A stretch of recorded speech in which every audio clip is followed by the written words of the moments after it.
जब भी news channel खोलो ये लोग देश के सबसे इम्पोर्टेंट मुद्दों को छोड़कर बाकी सारी बातें कर लेते हैं। हर दिन एक ही कहानी है, हिंदू वर्सेस मुस्लिम, पाकिस्तान, ऑपोजिशन का ड्रामा और वो जो ब्रेकिंग न्यूज़ का रेड बैनर चलता है, पूरे दिन न्यूज़ चैनल पर यही चलता रहता है। पाकिस्तान के भीतर दाखिल हो गई भारतीय सेना। और देखिए देश में जो ये गर्मी का अटैक हुआ है उसका जिम्मेदार पाकिस्तान है। ये भी मेरी गलती है। जितनी इन लोगों ने पाकिस्तान की बातें की है उतनी अगर इंडिया की कर लेते तो आज कंडीशन कुछ और ही होती।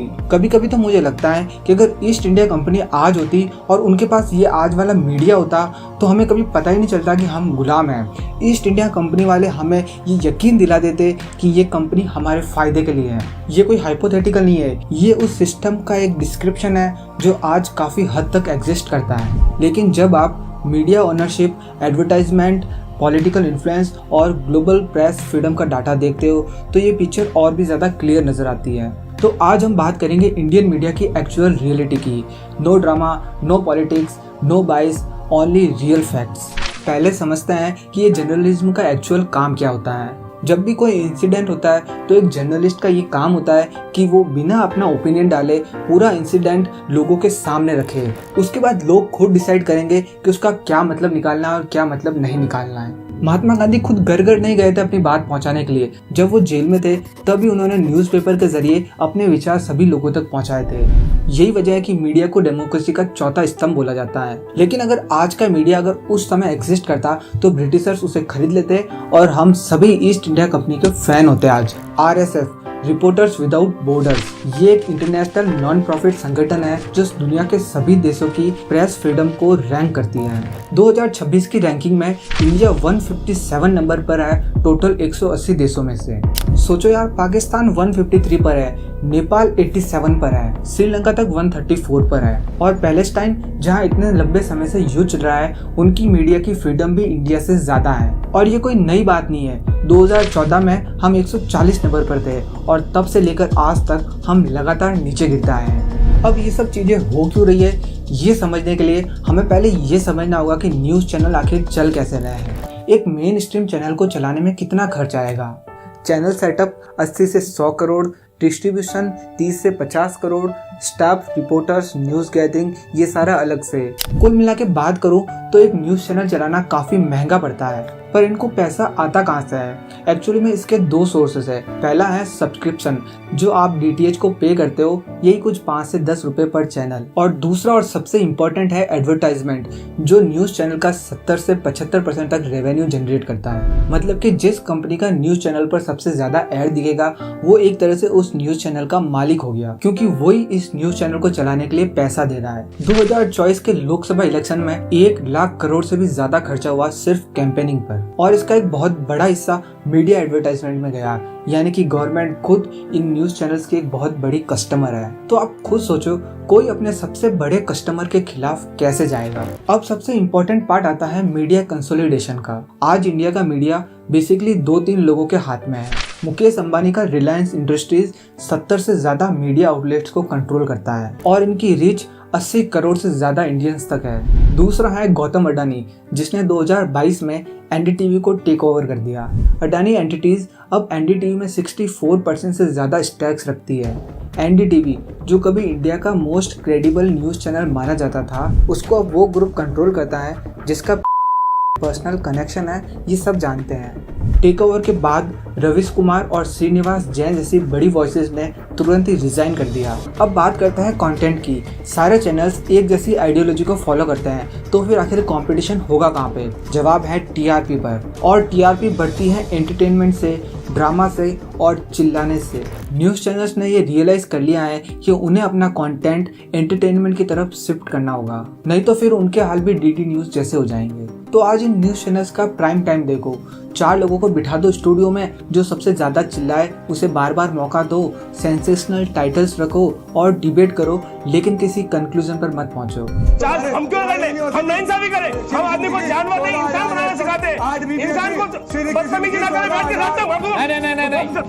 नहीं, इस तरीके के नहीं। ये It is true. It is not true. It is true. Mind your language. कैसे बोला? कैसे हैसियत हुई उसकी बोलने की? शांत बैठिए। अमीर जी, आप सुनना क्यों नहीं चाहते? और इन डिबेट्स के नेम तो देखो, हंसी आ जाएगी तुम्हें ये सुनकर। क्या एलियन गाय का दूध पीते हैं? इंडियन एयरफोर्स के लापता विमान को शायद एलियन ले गए हैं। आज हम बताने वाले हैं आपको वो वाकया जब बीवी ने बजाया किम का बैंड। जी हाँ, टीम इंडिया विश्व कप इसीलिए जीतेगी क्योंकि विराट के वीरों के पीछे है मोदी की किस्मत। एक्चुअल जो ग्राउंड रिपोर्टिंग होती है उसमें बहुत ज्यादा मेहनत होती है।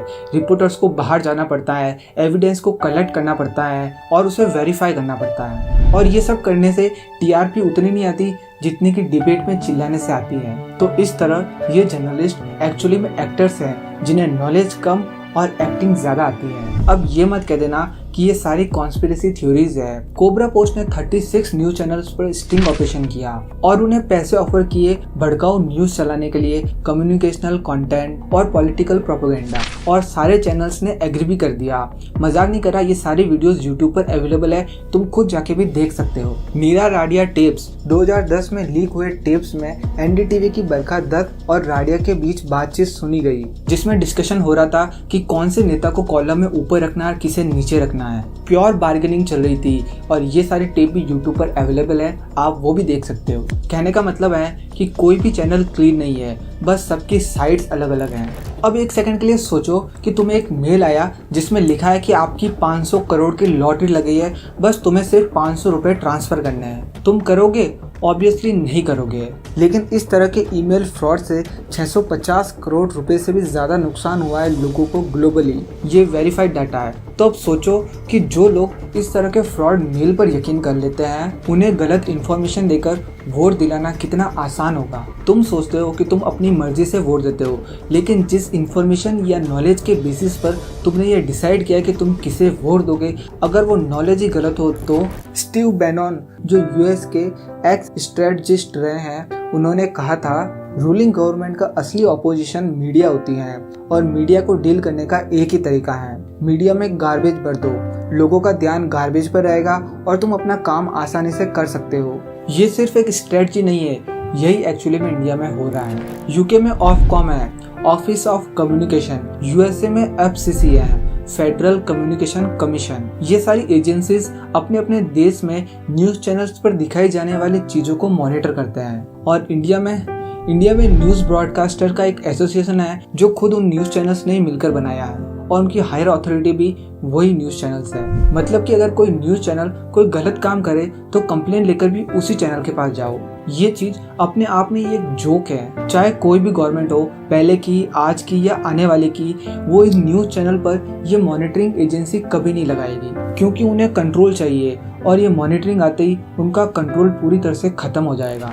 बाहर की कंट्रीज में सोशल मीडिया पर झूठ बोला जाता है और मेन स्ट्रीम मीडिया उसे करेक्ट करता है, बट हमारे देश में मेन स्ट्रीम मीडिया पर झूठ बोला जाता है और सोशल मीडिया पर लोग उसे करेक्ट करते हैं। ये सेंटेंस एक ही लाइन में इंडियन मीडिया की पूरी कंडीशन को एक्सपोज करता है। आज के इंडिया में 70% से ज़्यादा न्यूज़ कंजप्शन स्मार्टफोन पर होती है, यूट्यूब, ऐप्स और वेबसाइट्स के through. TV news channels slowly अपना रिलेवेंस खोते जा रहे हैं, इसीलिए न्यूज़ चैनल्स और भी ज़्यादा डेस्परेट हो रहे हैं और कंटेंट और भी ज़्यादा सेंसेशनल हो रहा है। तो बात करते हैं सॉल्यूशंस की।